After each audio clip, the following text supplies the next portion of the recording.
Today on Global Impact, we have the honor of sitting down with someone not only whose work, experience, and heart have made a real difference in the lives of countless people, but our guest is none other than Coach Sonnie Price. And yes, I'm the only one who calls him Coach, the program supervisor at Global Impact Wellness Group for over 25 years.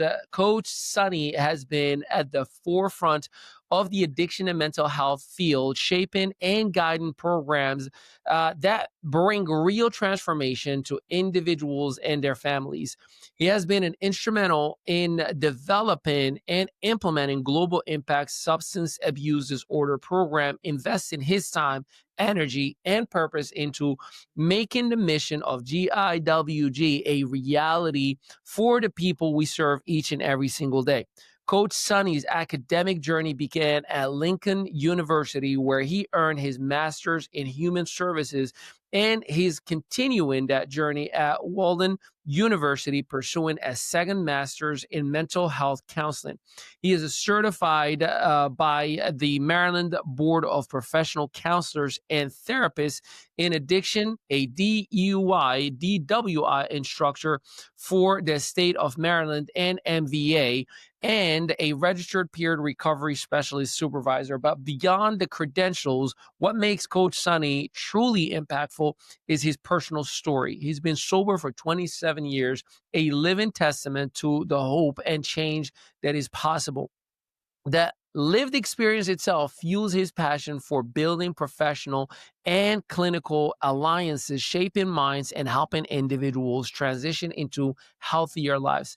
His humility is and his consistency and his unwavering dedication are what makes him not only a leader, but an inspiration. Global Impact family, do me a solid favor without touching your phone if you're driving. But if you're not driving, give a whole lot of virtual love to the one and only Sonnie Price, aka to me, Coach Sonnie. How you doing, Coach? Hey, Ali, how are you, I'm brother? amazing. Thank God. First of all, thank you so much for giving us the opportunity to have this interview and bring light to what I believe a great conversation. You know, October 10th is Mental Health Day.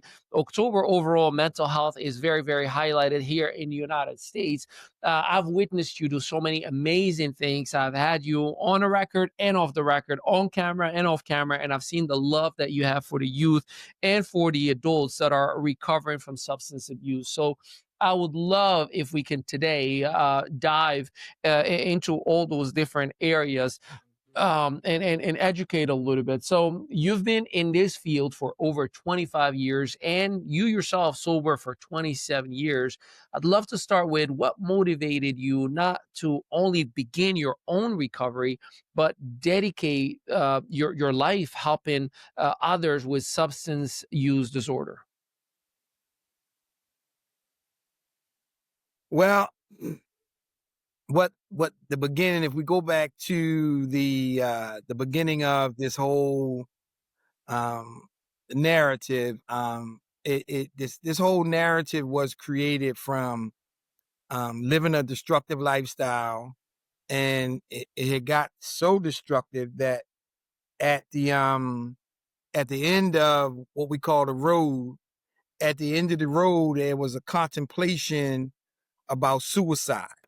Mm, Um, my life was so in a disarray. I had burnt all, bridges, um, family estrangement, disassociation, not just from family, but from community, from people, loved ones, people that you trust, because at the end of the road, it had got to the point where now I realized that I was operating from a hijacked mind.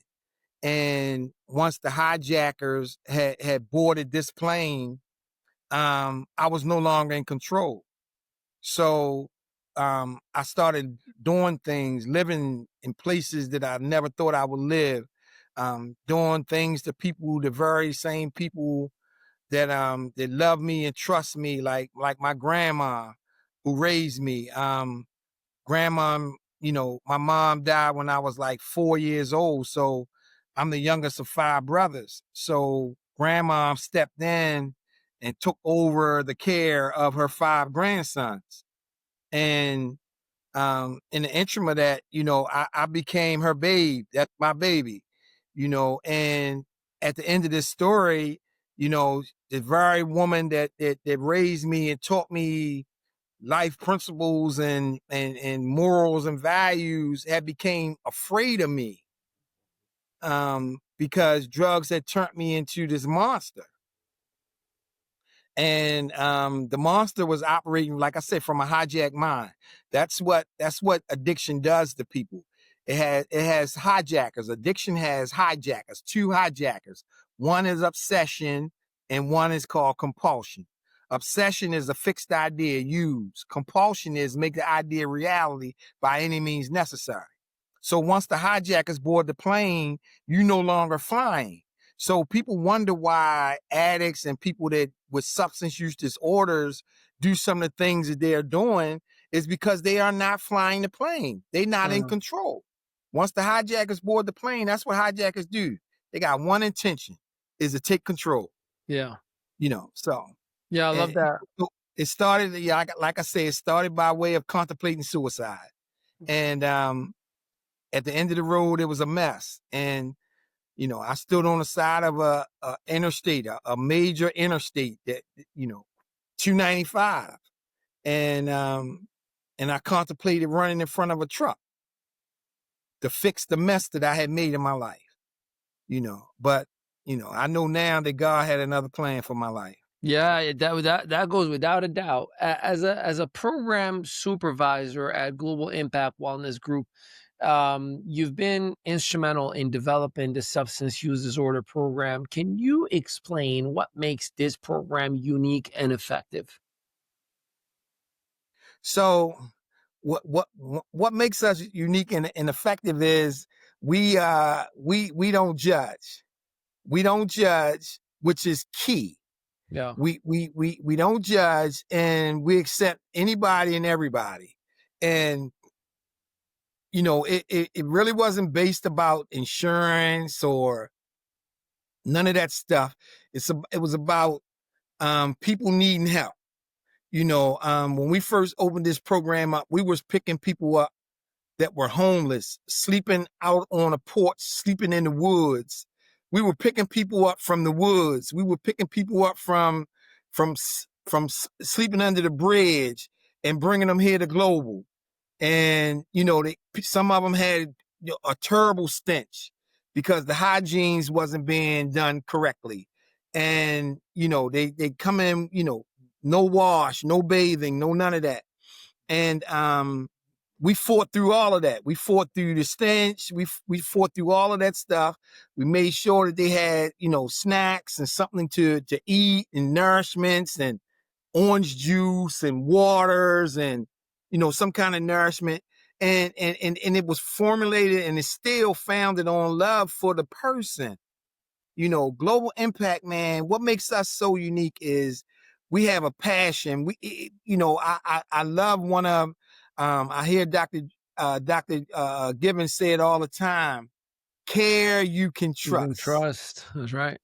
I just want to say to you that sometimes when life show up and we feel depressed, we angry, we frustrated, we confused, we having suicidal thoughts, we dealing with mental health issues, challenges, and demons.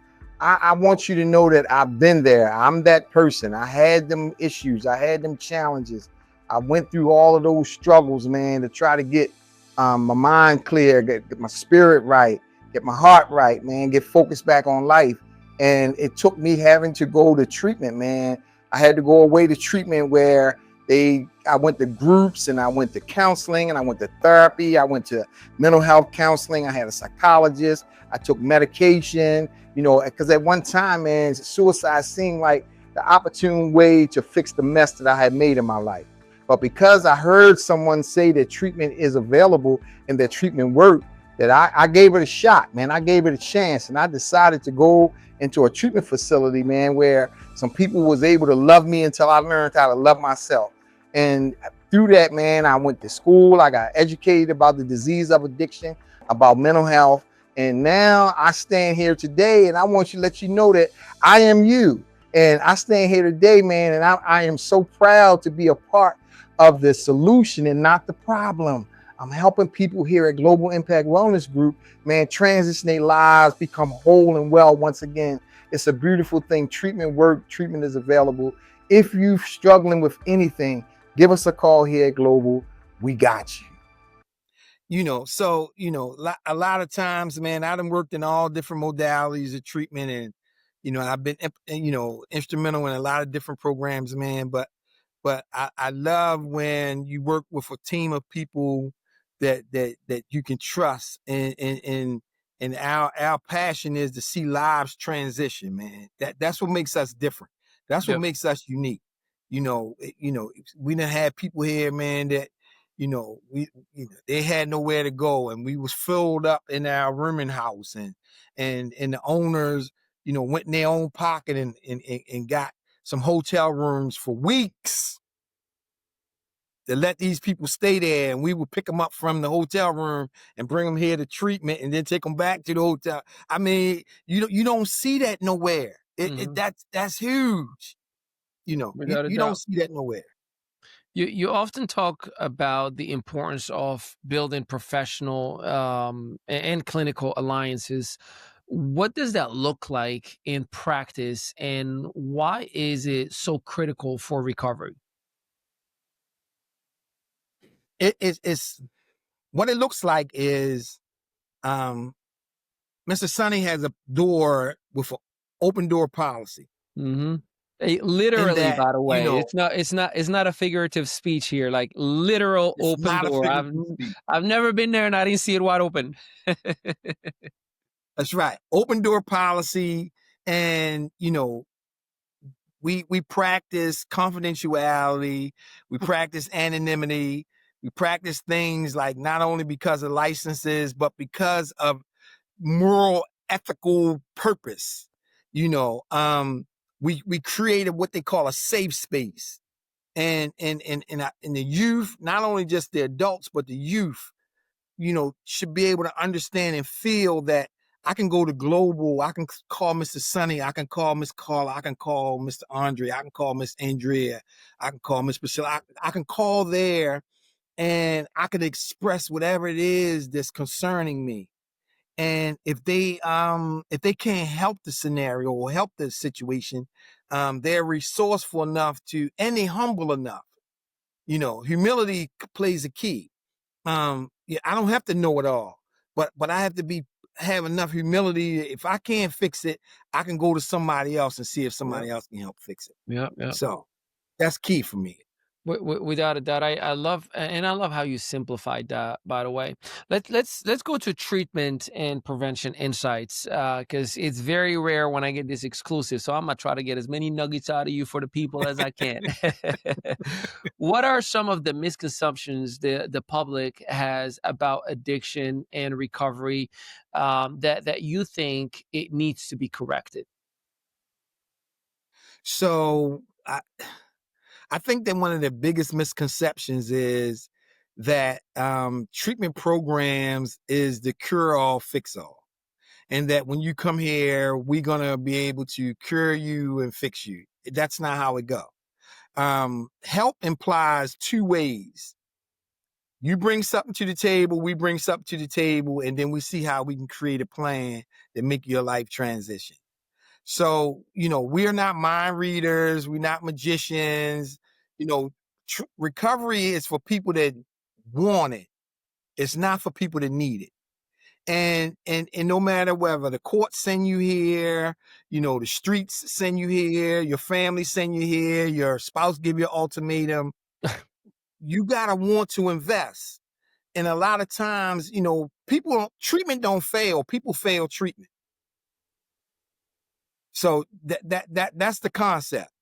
Treatment work if you work it. If you Yeah. don't work it, it don't work. You If know. if I might ask, there's I've heard it, and we have family members that unfortunately have dealt with substance disorder abuse, and one of the things that you hear from from ignorance speaking out loud. That's probably the best way that I can say it. You know, like they say, right? Like I usually say, I'm like, who are they? Like, is this a professional, licensed, certified? Like who are they? But they say you gotta, the person has to hit rock bottom in order for them to accept that it is time for treatment. Is that true? And can you please correct the record for all of us that are listening? No, it doesn't have to hit rock bottom, because I feel like it's a terrible place. The person is already hurting in a bad place, and we want them to get treatment. They don't know how to be ready for treatment, for the lack of better words. But then there's this idea that, well, just let them, they got to hit rock bottom in order for them to accept treatment. Help us out. So rock bottom is not just a physical position.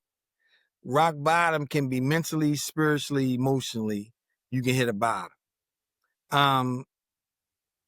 Just say, for instance, one of the billionaires, Oprah Winfrey. You know, if we trying to equate rock bottom to the loss of tangible things, we would never see her hit a rock bottom because she's a billionaire.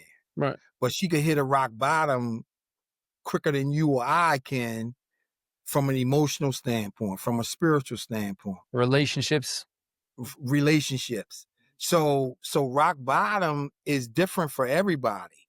And it's not really just about loss.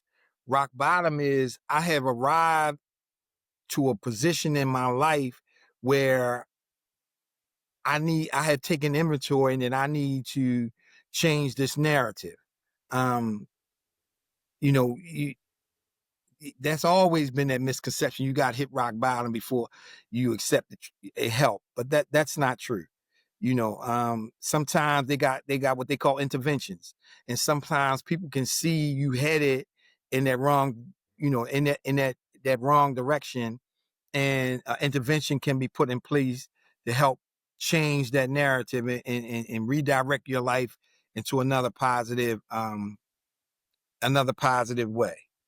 Are you the type of agency that has clients that you really want them to have that extra support?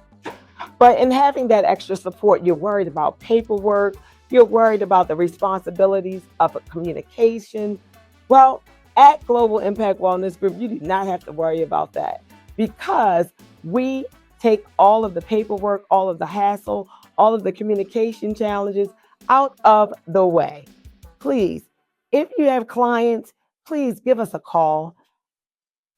You hear a lot of people say, how can you help me if you ain't been where I've been? You hear that a lot. You hear that from family. You hear that, you don't know what I'm going through. You ain't been where I've been. Well, I ain't got to experience pain to identify pain. Mm-hmm. Very, very true. Coach, with 25 years of experience, what changes have you seen over the years with the way society views and treats substance abuse? I think society lacks the acceptance that substance use disorder is a mental health disorder. It's separated. Yeah, I see. They wants to keep it separated, but these two components are one and the same.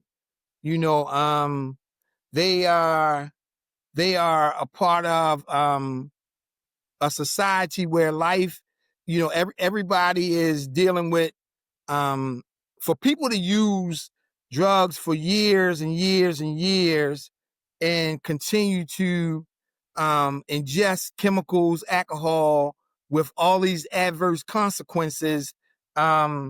It's no way that you can't pinpoint this back to cognition, the thought process.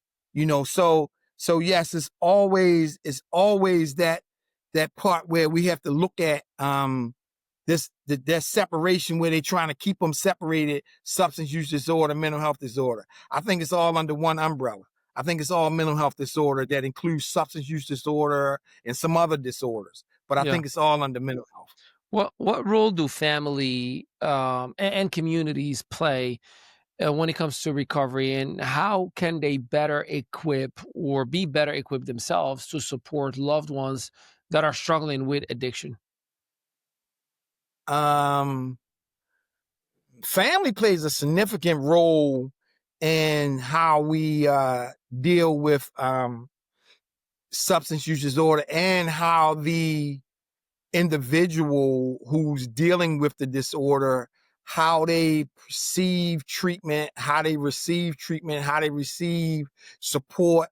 Um, a part of the support network should include some family, because when we talked about the alliances, building alliances, not only clinical and professional alliances, but you got to build alliances with your family too, or you got to reestablish them, because some of them is severed.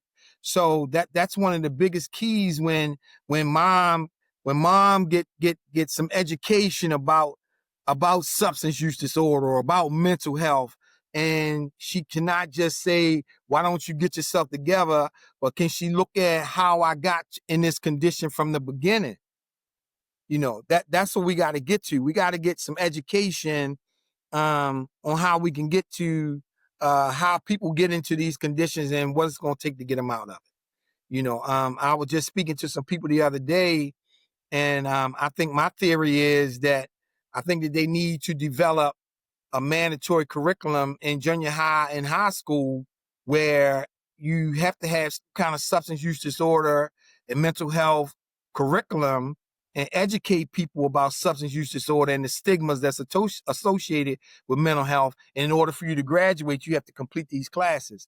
And I think that we can start eradicating some of the people that's going in from junior high school and high school into adulthood with substance use disorder. People bringing this disorder from junior high school, people smoking marijuana at 12 years old, and they bringing this substance use disorder from preteen into adulthood. Mm. Yeah, that's I get what you're saying. Let's I'll never forget it, and my son witnessed it when you gave an acronym to hope. We were sitting in one of your classes, and if I remember correctly, having optimistic perspective every day. Did I get it right? That's right. That's All right. right. See, I paid attention that day.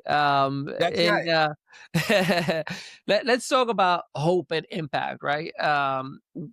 What has been the most rewarding transformation you've witnessed in someone's recovery journey? And I've witnessed many, and I'm talking about many of the different kids and adults, and I've seen the smiles and the transformations.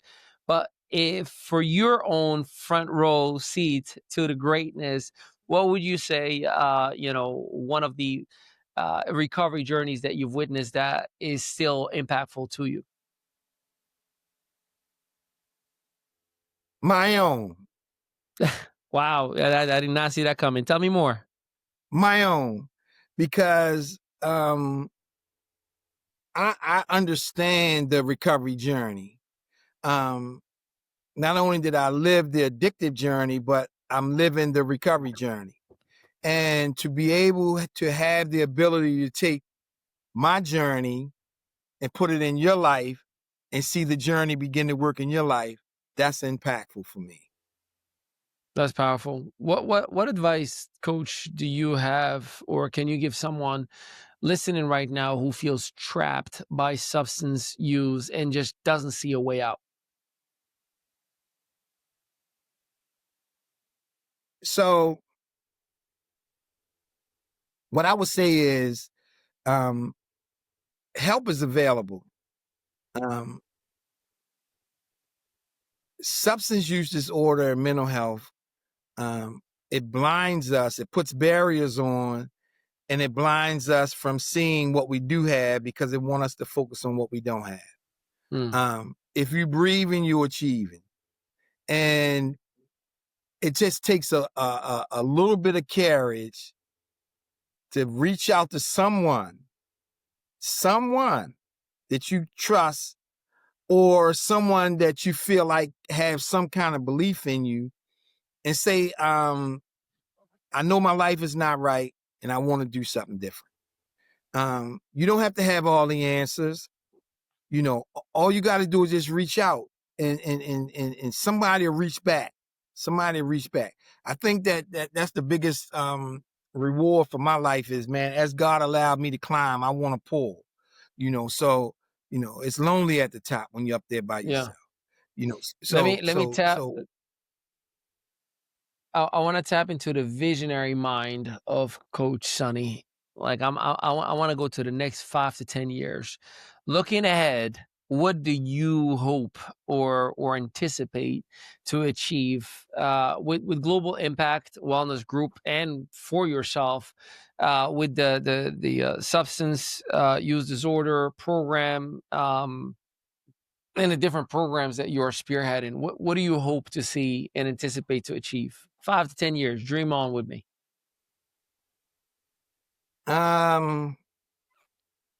to upgrade my current license, that's one, to a licensure, to be able to participate in the expansion of Global Impact in the other states, and to be able to be able to move around from the global perspective and deal with different cultures, different communities, different environments, and collectively impact as many people as possible.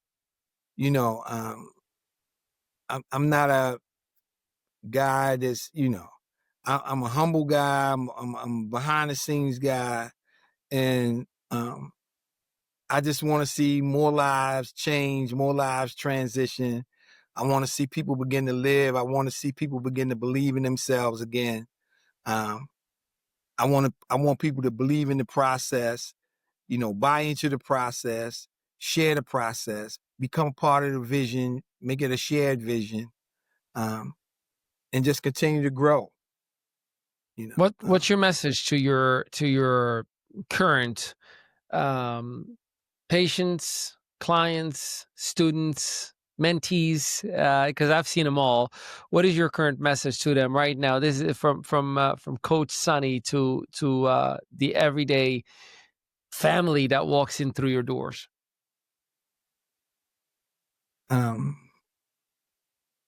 Stay open, stay honest, stay transparent,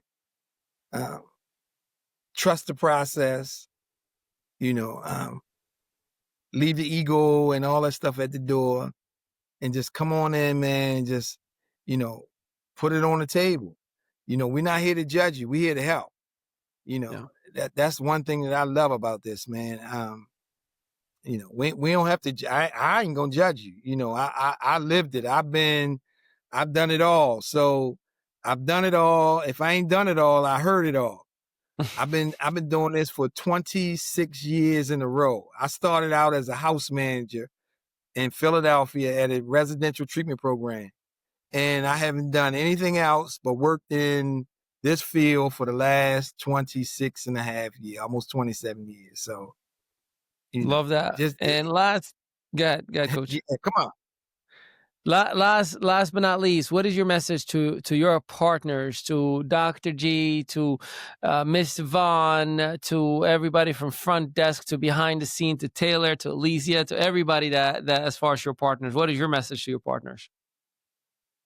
My message to the original partners, to the added partners, to the growing partners, like, we all was here. We know where it started from. We know how it got started, and look where we at. So started at the bottom. Now we're here. And guess what? And we're going to keep growing, man. We're going to keep moving. We're going to keep growing. Amen to that. Amen to that. Well, Andre and Dr. G, they know exactly what I'm talking about, man. It was a rough start. You know what I mean? But we hung in there. They stuck in there, man. They had faith. They trusted the process. They believed in the process. And I believe in that saying that one man plants, another man waters, but God grants the increase. And I believe that. So that's where we at, man. Well, I That's love really that, and I cannot thank you enough for granting me the time to get an exclusive. This is my first exclusive with Coach Sonnie. Usually I catch you in action from afar, but for the first time, I get to spend some quality time with you and share it with our general public. For everybody that is listening, watching, make sure you visit globalimpactwellness.com for all things mental health, substance use disorder, anything that is well-being. Feel free to reach out for our complimentary evaluation. There's always somebody that is waiting for you, or even if you just want to hear somebody let you know how much we love you and love on you, globalimpactwellness.com. And Coach Sonnie is waiting for you as well, for those who are finally ready to get the help that they need. I appreciate it and I thank you. And until next time, have a blessed day, everybody.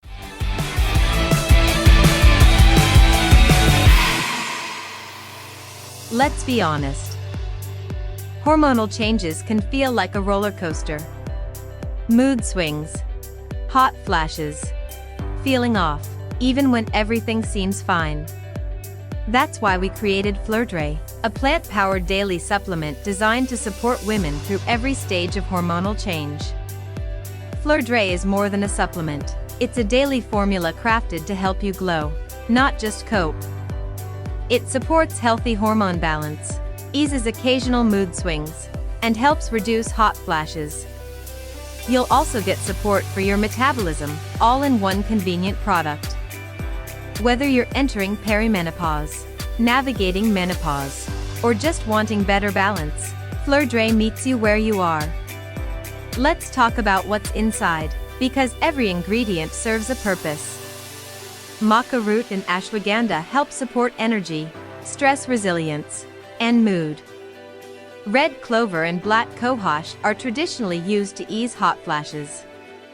Magnesium glycinate helps support calmness, rest, and muscle relaxation. Flaxseed, evening primrose, and sage help maintain hormonal balance and skin health. And bioperine enhances nutrient absorption for maximum benefit.